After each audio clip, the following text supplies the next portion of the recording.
So you've probably heard the term learning loss, thrown around a lot, especially since the pandemic. But you know what? That phrase doesn't even begin to cover it.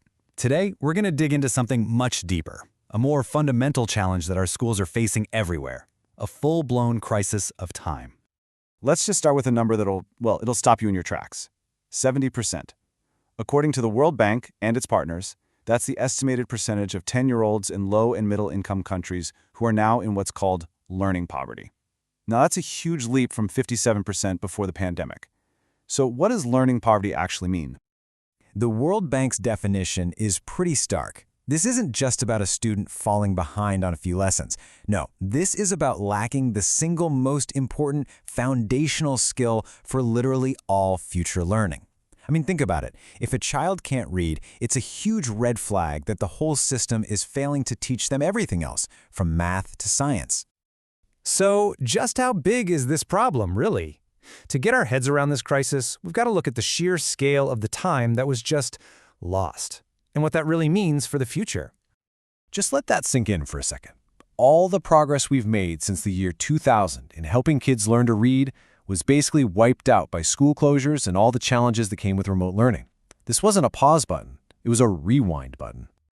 But here's the thing, and this is really important. The pandemic didn't create this time crisis. Nope, it just ripped the Band-Aid off and showed us a problem that was already festering underneath, a systemic issue that puts a time crunch on absolutely everyone in education.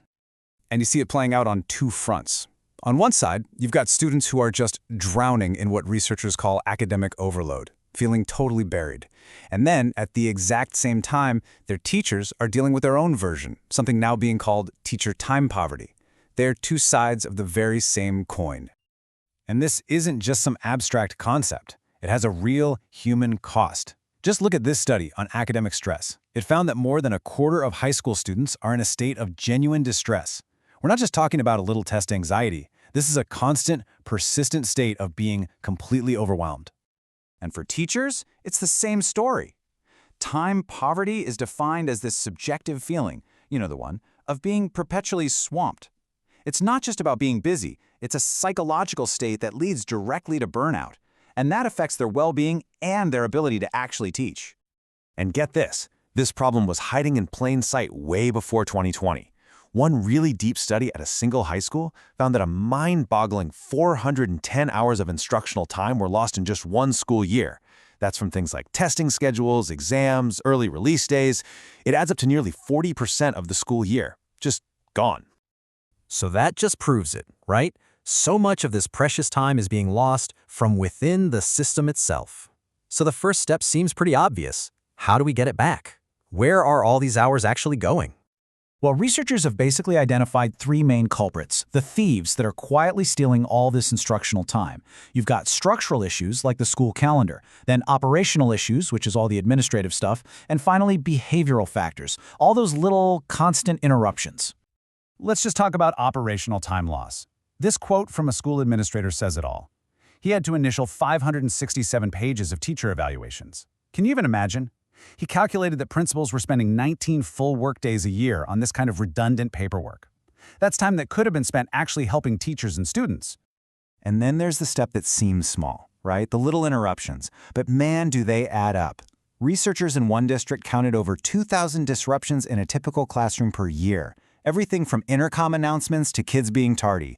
The cumulative effect? A loss of 10 to 20 full days of instructional time. Okay, so we can try to reclaim those lost hours. We can try to plug the leaks in the system. But what if that's not enough? Maybe the answer isn't just plugging holes, but expanding the entire container by looking for time beyond the bell. So that brings us to this really big question. If the school day is already so packed and, let's be honest, kinda inefficient, where can we possibly find more time for students to not just catch up, but to really, truly flourish? Well, the good news is, decades of research point to a really powerful answer: high-quality after-school and summer programs. The results are just incredible. Of course, you see students getting better grades and showing up to school more, but it goes so much deeper than that. They become more engaged, they show better social and emotional well-being, and they're even less likely to engage in risky behaviors. And the real magic here is why they work so well. It's because they do two things at once. They give that crucial academic support, helping students make real progress in reading and math. But just as importantly, they foster social and emotional well-being by creating these safe spaces with supportive adults and peers. Here's why that matters more than you can imagine. Research shows that by the time they hit 6th grade, students from middle-income families have spent around 6,000 more hours on educational activities than their peers from low-income families. High-quality programs like these are one of our best shots at closing that enrichment gap. Okay, let's shift gears and get really practical. Beyond all these big systemic changes, there's a powerful skill we can teach students directly that helps them take back control of their own time and cut down on that feeling of academic overload. It's called task analysis, and it's a simple but absolutely essential idea. It's just the process of breaking a big, scary task down into its small, manageable steps. A lot of students, especially those with learning disabilities, don't really develop this skill on their own, but it can be taught. And the process itself is really straightforward. First, you list out all the steps. Second, you take a guess at how long each one will take. Third, you actually time yourself doing it. And fourth, and this is the key, you compare your estimate to the actual time.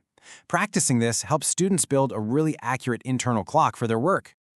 And look, this goes way beyond the classroom. For any of us watching, mastering your time is a fundamental life skill. It's about reducing anxiety, actually creating more free time, and building that confidence that comes from knowing you're in control of your responsibilities, not the other way around. So, where does that leave us? We've seen that this whole learning loss conversation is really just a symptom of a much deeper crisis of time. We've looked at how time gets lost inside our schools and how we can find it, both inside and outside the school day. And that leaves us with one final critical thought. At the end of the day, every policy, every school schedule, every single teaching strategy is an investment of time. So the question for all of us isn't whether we have enough of it, but whether we are investing it wisely to make sure every single student has the time they need to learn, to grow, and to thrive.